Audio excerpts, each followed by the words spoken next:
क्या तुमने कभी अपने मन से लड़ाई की है? वो बेचैनी, वो उलझन, वो डर जो तुम्हें अंदर से खा जाता है। कभी लगता है जैसे सब ठीक चल रहा है और अगले ही पल मन किसी अंधेरे गड्ढे में गिर जाता है। तुम कोशिश करते हो खुद को संभालने की, लेकिन मन वो तुम्हें खींच ले जाता है, चिंता, गुस्सा, ईर्ष्या और लालच की तरफ। और यहीं से शुरू होती है आज की कहानी, एक ऐसे व्यक्ति की जिसने जीवन का सबसे बड़ा युद्ध जीता, अपने मन पर विजय पाकर। क्योंकि जैसे बुद्ध ने कहा था, जब तक मन तुम्हारा गुलाम है तुम कभी आजाद नहीं हो सकते।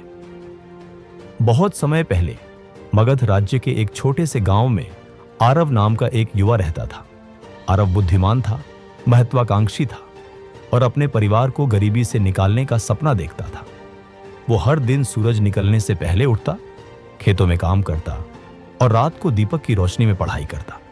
लोग कहते थे आरव बड़ा होकर कुछ बड़ा करेगा। पर जैसे जैसे समय बीता, आरव के अंदर एक और युद्ध शुरू हो गया, मन का युद्ध। हर छोटी बात पर गुस्सा आना, दूसरों से तुलना करना, भविष्य की चिंता में वर्तमान खो देना। धीरे धीरे वो अपने ही विचारों का कैदी बन गया। उसे लगता था जब तक मेरे पास धन, सम्मान और सफलता नहीं होगी मैं खुश नहीं हो सकता। वो मेहनत करता रहा, लेकिन जितना आगे बढ़ता उतना ही खालीपन बढ़ता गया। रातों को जागकर वो सोचता, क्यों मैं खुश नहीं हूं, क्यों ये मन चैन नहीं लेने देता। एक दिन गांव में खबर फैली कि गौतम बुद्ध पास के वन में ठहरे हैं। लोग दूर दूर से उनके दर्शन को आ रहे थे। आरव, जो अब अंदर से टूट चुका था, बुद्ध से मिलने गया। वो उनके सामने जाकर बोला, भगवान, मैं हर वो चीज कर रहा हूं जो सही है, पर फिर भी मैं खुश नहीं हूं। मेरा मन मुझे चैन नहीं लेने देता। कभी गुस्सा, कभी ईर्ष्या, कभी डर। क्या मैं हमेशा ऐसे ही जीता रहूंगा? बुद्ध मुस्कुराए और बोले, आरव, क्या तुमने कभी देखा है कि जब हवा चलती है तो तालाब का पानी कैसा हो जाता है? आरव बोला, हां प्रभु, पानी लहरों से भर जाता है, उसमें कुछ भी साफ नहीं दिखता। बुद्ध बोले, वैसा ही होता है जब मन अस्थिर होता है, और जब पानी शांत हो जाए तब तुम अपनी ही परछाई साफ देख सकते हो। जब तक मन तुम्हारा गुलाम है तुम कभी आजाद नहीं हो सकते। बुद्ध ने उसे एक सरल अभ्यास सिखाया। हर सुबह ध्यान बैठो, आंखें बंद करो और बस अपने विचारों को देखो, बिना निर्णय लिए। शुरुआत में आरव परेशान हुआ। वो सोचता, ये क्या साधना है, विचार तो रुकते ही नहीं। पर बुद्ध ने कहा, तुम्हारा काम विचार रोकना नहीं है, बस देखना है। जैसे नदी को बहते देखते हो वैसे ही मन को देखो। दिन बीतते गए, पहले कुछ मिनट, फिर घंटे। धीरे धीरे उसका मन शांत होने लगा। उसने महसूस किया कि गुस्सा, चिंता, ईर्ष्या ये सब सिर्फ विचार हैं, और विचार वास्तविकता नहीं बल्कि बनने की कसट की मन की कहानी है। धीरे धीरे आरव को अपने मन पर नियंत्रण मिलने लगा। अब वो किसी बात पर तुरंत प्रतिक्रिया नहीं करता, बल्कि पहले सांस लेता, सोचता और फिर उत्तर देता। लोग हैरान थे, ये वही आरव है जो हर बात पर भड़क जाता था। आरव अब पहले से कहीं ज्यादा शांत, संयमी और खुश था। कुछ सालों बाद आरव ने वही हासिल किया जो वो हमेशा चाहता था।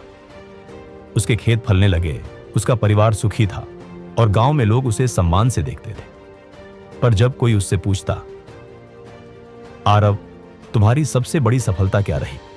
वो मुस्कुराकर कहता, मेरी सबसे बड़ी जीत वो नहीं है जो मैंने बाहर हासिल की है, बल्कि वो है जो मैंने अंदर जीती है। उसने सीखा था कि सच्ची स्वतंत्रता बाहर नहीं, भीतर होती है।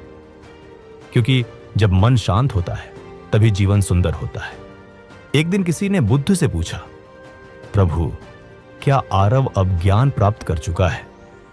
बुद्ध ने मुस्कुराते हुए कहा, हां, जिसने अपने मन पर विजय पा ली वो किसी भी राजा से बड़ा विजेता है। कहानी यहीं खत्म नहीं होती, क्योंकि आरव की यात्रा हम सबकी यात्रा है। हर इंसान किसी न किसी रूप में अपने मन का गुलाम है। कोई अतीत की यादों में कैद है, कोई भविष्य के डर में, कोई दूसरों की बातों से टूट जाता है, कोई अपने ही विचारों से। लेकिन बुद्ध का संदेश आज भी उतना ही गूंजता है। जब तक मन तुम्हारा गुलाम है तुम कभी आजाद नहीं हो सकते। मन को जीतना आसान नहीं है, पर एक बार तुमने उसे समझ लिया तो डर, गुस्सा, दुख, असफलता सब तुम्हारे आगे झुक जाते हैं। सच्चा विजेता वो नहीं जो दूसरों को हरा दे, बल्कि वो है जो अपने मन को जीत ले। क्योंकि जब तुम अपने विचारों, भावनाओं और प्रतिक्रियाओं के स्वामी बन जाते हो, तो कोई भी परिस्थिति तुम्हें तोड़ नहीं सकती। जिसने अपने मन को जीत लिया, उसने जीवन को जीत लिया। अगर ये कहानी तुम्हारे दिल को छू गई हो, तो याद रखो, मन को जीतना ही असली आजादी है। बाहर की जीतें अस्थाई होती हैं, पर अंदर की जीत तुम्हें हमेशा के लिए बदल देती है।